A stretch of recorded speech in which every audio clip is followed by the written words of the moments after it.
Voilà, l'Antiquité tardive, d'une certaine manière, s'achève puisque nous arrivons à la fin du VIe siècle, 7e siècle, on entre dans une autre période que je vais évoquer aujourd'hui. Mais pour conclure cette première période des 6 premiers siècles dans notre diocèse, je voudrais essayer de rassembler un tout petit peu les raisons qu'on peut comprendre de l'adhésion du christianisme, l'adhésion au christianisme d'une grande partie de la population de l'Empire. Bon, on pense que on est passé de 10 à 20% de l'Empire devenu chrétien. Bien sûr, c'est Dieu qui appelle, c'est Dieu qui attire le cœur de l'homme. Nul ne peut venir à moi si mon Père ne l'attire, affirme Jésus. Quand il parle de ses disciples, il dit « ceux que le Père m'a donnés ». Mais tout de même, cette attirance, ce choix, il se fait à travers des médiations. Et donc, je voudrais évoquer quelques-unes de ces médiations, exactement 6. La première, c'est qu'au milieu de la prospérité et de la paix romaine, certains aspirent à plus, à une vie moins matérielle, à une vie qui ouvre à l'au-delà, à une vie spirituelle plus personnelle. D'où le grand succès de ce qu'on va appeler les religions à mystère, les mystères de Cybèle, divinité née sur le plateau anatolien et adoptée en Grèce et à Rome, Mitra, née en Iran, où l'on parle de mort et de renaissance, très très présente à Rome au IIe ou IIIe siècle, Isis, reine mythique égyptienne, mais ces religions à mystère qui ont tant attiré déçoivent à la longue et paraissent même à certains des attrape-nigots. Ces religions sont donc le témoignage d'une recherche religieuse et le chemin du Christ, à la fois préparation à l'entrée dans la foi et en même temps de redoutables concurrents du christianisme. Mais, si vous voulez, le fond, c'est quand même cette recherche religieuse personnelle. Le deuxième point, très très fort, et qui est beaucoup souligné par les historiens, c'est le réseau de charité qui règne entre les chrétiens dans une société romaine qui est dure, violente et méprisante pour les pauvres. Il y a une place aux pauvres, à ceux qui sont abandonnés, à ceux qui sont laissés de côté, qu'on ne trouve nulle part ailleurs et qui sont pris en charge dans la communauté chrétienne. Le troisième point, c'est l'égalité homme-femme, le respect de la femme et de l'enfant né, l'effacement voulu, désiré, souhaité, réalisé des clivages sociaux. Saint Paul écrit « Il n'y a plus ni esclave, ni homme libre, ni grec, ni juif, ni homme, ni femme, il n'y a que le Christ et vous êtes tous frères en Christ. » Cette égalité de conditions, plus ou moins réellement vécue, mais en tout cas constitue une alternative crédible de la société à la situation inégale et contrastée dans l'Empire entre les citoyens romains, les très riches, les pauvres, les esclaves sans aucun droit, les hommes et les femmes. Dans la communauté chrétienne, l'esclave côtoie l'homme libre avec la même dignité, la femme est traitée comme l'homme, l'enfant né est protégé et le droit du père de famille de vie et de mort est aboli. L'Épître à Diognète, qui est une lettre de la fin du IIe siècle, écrit « Les chrétiens se marient comme tout le monde, ils ont des enfants, mais ils n'abandonnent pas leur nouveau-né. » Voilà, très précis. Quatrième raison, le témoignage des martyrs. Ça, c'est sûr que la dignité, l'innocence, la joie et la force dans le martyr lui-même des chrétiens, c'est un témoignage. Dans la même épître à Diognète, il est écrit « Ne vois-tu pas que l'on jette les chrétiens aux bêtes féroces ? On voudrait en faire des apostats, vois s'ils se laissent vaincre. Plus on fait de martyrs, plus on fait de chrétiens. » C'est tout proche de la vie de Tertullien. Les martyrs sont la semence des chrétiens. Cette force ne vient pas de l'homme, le doigt de Dieu est là, tout ici proclame son avènement. Enfin, cinquièmement, chez certains, il y a encore plus que ça, une recherche de sagesse, d'art de vivre, qui fait passer de la philosophie païenne à la Bible et à l'Évangile. Et là, on voit un certain nombre de ces grands lettrés qui découvrent dans la morale évangélique la sagesse qu'ils cherchent, le plus auquel ils aspiraient. Encore l'Épître à Diognète écrit « Leur doctrine n'a pas été découverte par l'imagination, la doctrine des chrétiens n'a pas été découverte par l'imagination ou par les rêveries d'esprits inquiets. Ils ne se font pas comme tant d'autres, les champions d'une doctrine d'origine humaine. Et ça, cet aspect-là est certainement très marquant. Enfin, sixième et dernière raison, on a noté, et dans beaucoup d'endroits, la qualité morale et intellectuelle de certains évêques et des moines qui montrent un idéal de vie accompli et une vie utile à la cité, surtout quand la cité commence à être en profond dérangement et en effondrement. Nous voici donc à la fin du VIe siècle. Avec la mort de Clovis, le royaume du roi a été divisé entre ses fils en 511, puis réuni en un seul bloc sous le règne de Clotaire Ier. En 561, à la mort de Clotaire Ier, son fils Sigebert reçoit la partie orientale de son père, du royaume de son père, qu'on va appeler maintenant l'Austrasie, avec Metz pour capitale. Et l'autre fils reçoit la partie orientale qu'on va appeler la Neustrie. Sigebert se marie à Brunehaut à Metz en 566. Le poète Ozone viendra exprès à Metz pour célébrer ce mariage. Et à l'entrevue de Pompierre en 587, les Austrasiens et les Bourguignons signent un traité de paix qui est confirmé par le traité d'Andelot. Et donc, du coup, nous avons une stabilisation politique de la région. Notre diocèse fait partie du royaume d'Austrasie. Metz devient la capitale d'un grand État et le restera jusqu'en 855, date de la Lotharingie, d'un grand État qui va, l'Austrasie va jusqu'à la Thuringe, c'est-à-dire la patrie de Bach, par exemple. Donc on a vraiment un grand domaine réuni, et Metz est à peu près au milieu de cette capitale. Alors transportons-nous un moment à la cour d'Austrasie.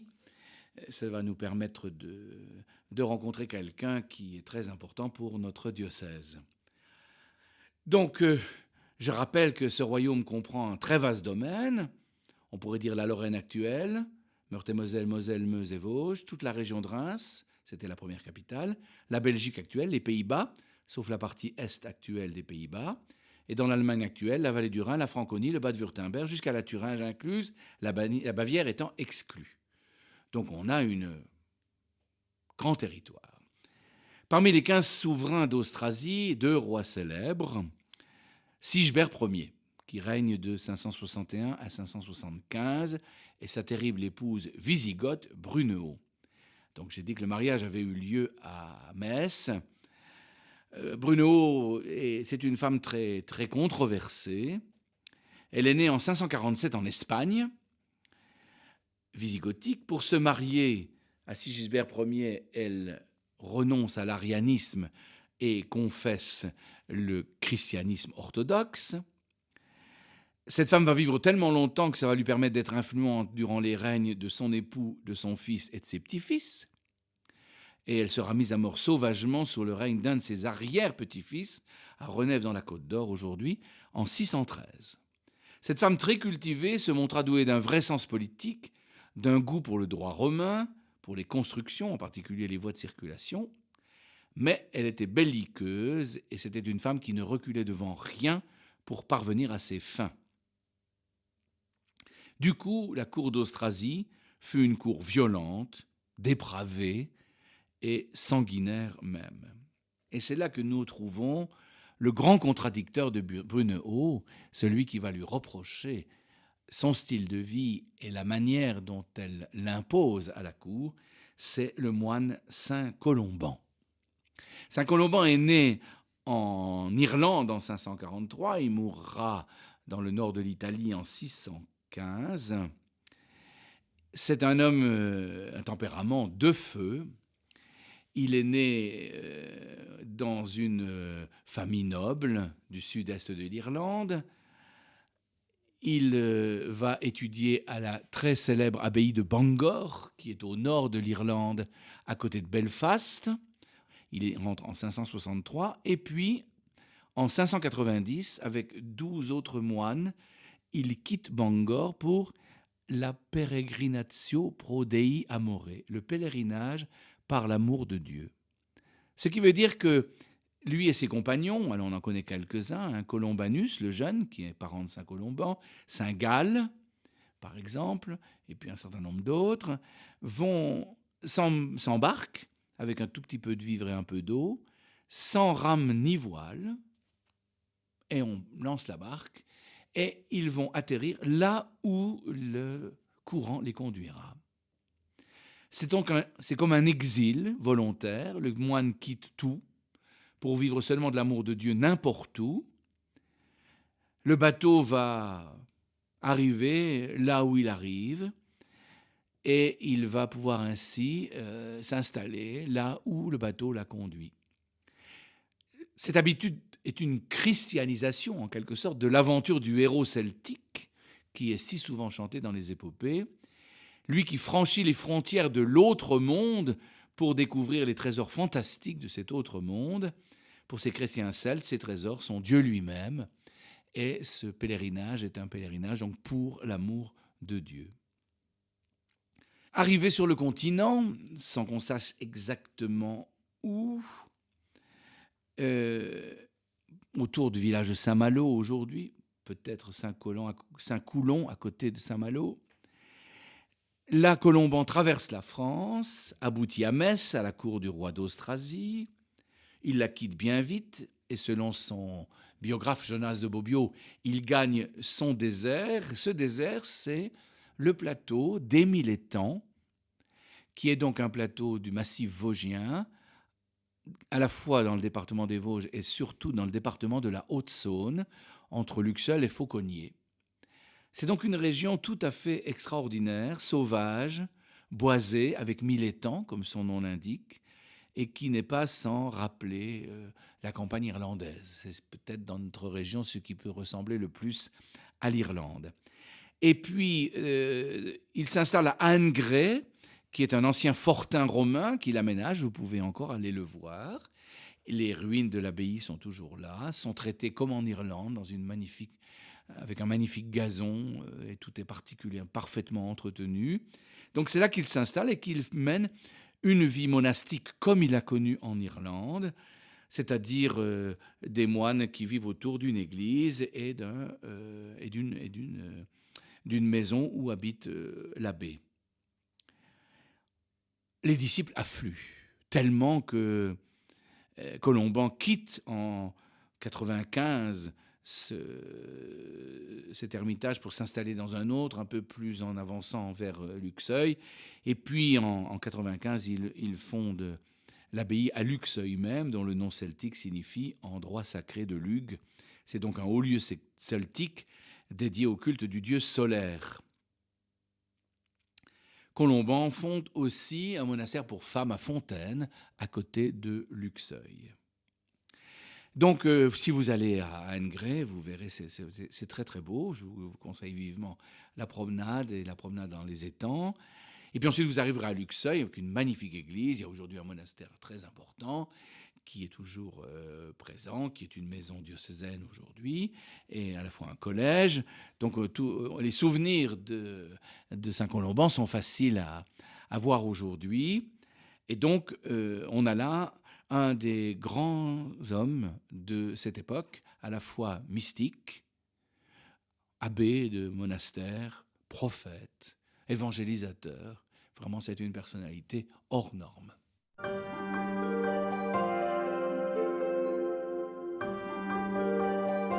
Chrétien d'hier et d'aujourd'hui sur RCF. Nous sommes donc à Luxeuil, avec ce grand homme qui est Colomban. Peut-être que les statues qui ont été déposées dans le monastère et à côté de l'église à Luxeuil ont un peu, dans un esprit romantique, accentué le caractère violent du personnage. Mais les lettres que nous avons, les écrits que nous avons, dénotent un homme d'une spiritualité extrêmement fine, extrêmement lumineuse, et un très très grand théologien de la vie monastique, avec une règle certes très austère, très grave, une vie monastique sérieuse qui va impressionner beaucoup la région. Et puis, Colomban va certainement faire des voyages missionnaires aux alentours de Luxeuil avec ses disciples.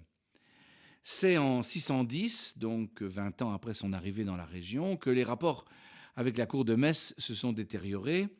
La reine Brunehaut, la mère du roi Thierry, meurtrière de son propre mari, Sigisbert Ier, est l'âme de l'opposition. Colomban refusa de bénir les enfants bâtards de Thierry que la reine avait envoyés pour le provoquer, avec une phrase qui va mettre le feu aux poudres. Ces enfants sont nés d'un lupanar et ils ne régneront pas. Évidemment, c'est le signe de l'exil. On envoie Colomban, on veut le renvoyer en Irlande, on l'exile à Besançon, puis ensuite on lui fait retraverser toute la France, et puis au moment où on le met en bateau, le bateau échoue et on ne peut pas le déchouer de l'endroit où il s'est, la petite île où il s'est enfoncé, donc il repart vers l'est, et puis Colomban va partir à Bregenz et puis descendre jusqu'à Bobbio en Italie où il mourra le 23 novembre 615. Voilà. Donc on a un personnage très très important qui nous vient d'ailleurs et qui va apporter une vie monastique rénovée avant la règle de Saint-Benoît qui va être appliquée quelques siècles plus tard. C'est la première grande règle monastique. Il apporte aussi quelque chose de tout à fait original qui s'appelle la confession auriculaire. Jusqu'à l'époque de Colomban, dans la chrétienté, quand on avait commis un péché grave, un péché mortel, par exemple, tuer quelqu'un, eh bien, on était en rupture avec Dieu et il n'y avait pas de moyen de réconciliation. C'est la raison pour laquelle un certain nombre de grands chefs se sont fait baptiser sur leur lit de mort, quand il était sûr qu'il ne leur arriverait plus de faire des choses désagréables. Et donc, la confession n'avait lieu que d'une manière publique, pendant le temps du carême, et donc c'était la pénitence publique, il fallait avouer ses fautes publiquement, puis on entrait, on était exclu de la communauté pendant le temps d'un carême avec des pénitences, etc. Donc, la modalité de la pénitence et de la réconciliation était extrêmement difficile. Pour faire progresser ces moines, Colomban leur a appris à examiner leur conscience et leur cœur régulièrement, tous les soirs, et à avouer à un prêtre les manquements qu'ils ont constatés dans leur propre journée, et qui n'étaient pas des manquements graves, mais les graves aussi, mais pas que les graves, aussi ceux d'une délicatesse de cœur.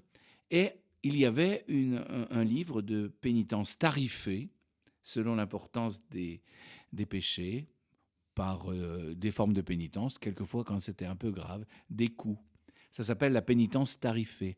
Et c'est cette pratique que l'Église va adopter pour vivre le sacrement de la réconciliation, non plus sous la forme primitive du temps pascal, enfin du temps du carême et de la confession publique, ce qui empêchait beaucoup de confessions de fait, avec cette confession privée, secrète, le prêtre est tenu au secret absolu, et qui permet d'éduquer la conscience.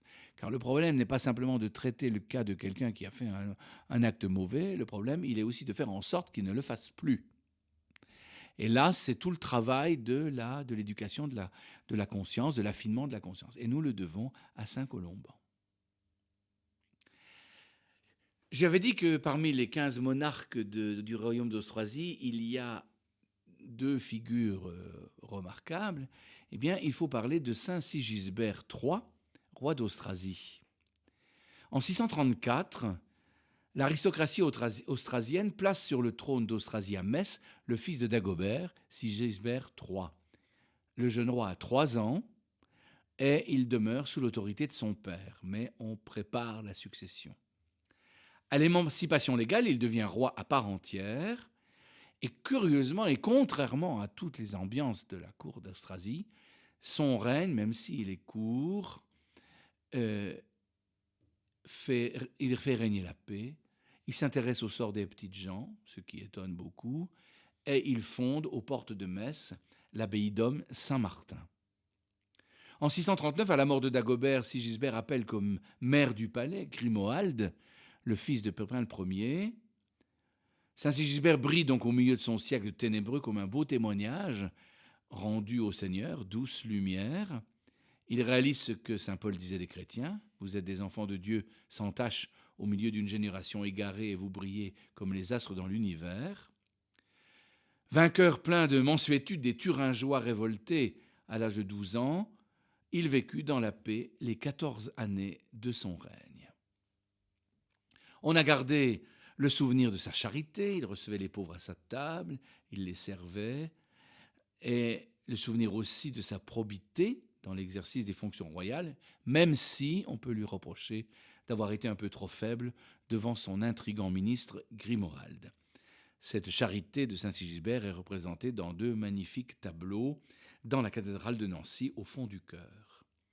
Il meurt le 1er février 656 et il est enterré dans l'abbaye Saint-Martin de Metz, vénéré déjà comme un saint. En 1552, à cause de la chevauchée d'Austrasie, c'est-à-dire le roi de France Henri II, sous le prétexte d'être appelé par les princes protestants en danger devant l'empereur Charles Quint, avance pour aller porter secours à ces princes allemands. En fait, il s'arrêtera à Metz, à Nancy, et il annexera purement et simplement le temporel des évêques de Metz, de Toul et de Verdun, le temporel des 3 évêchés qui vont devenir français en 1552. En fait, cette chevauchée était surtout un joli prétexte pour commencer cette politique qui va marquer la diplomatie française pour faire reculer les frontières de la Meuse au Rhin.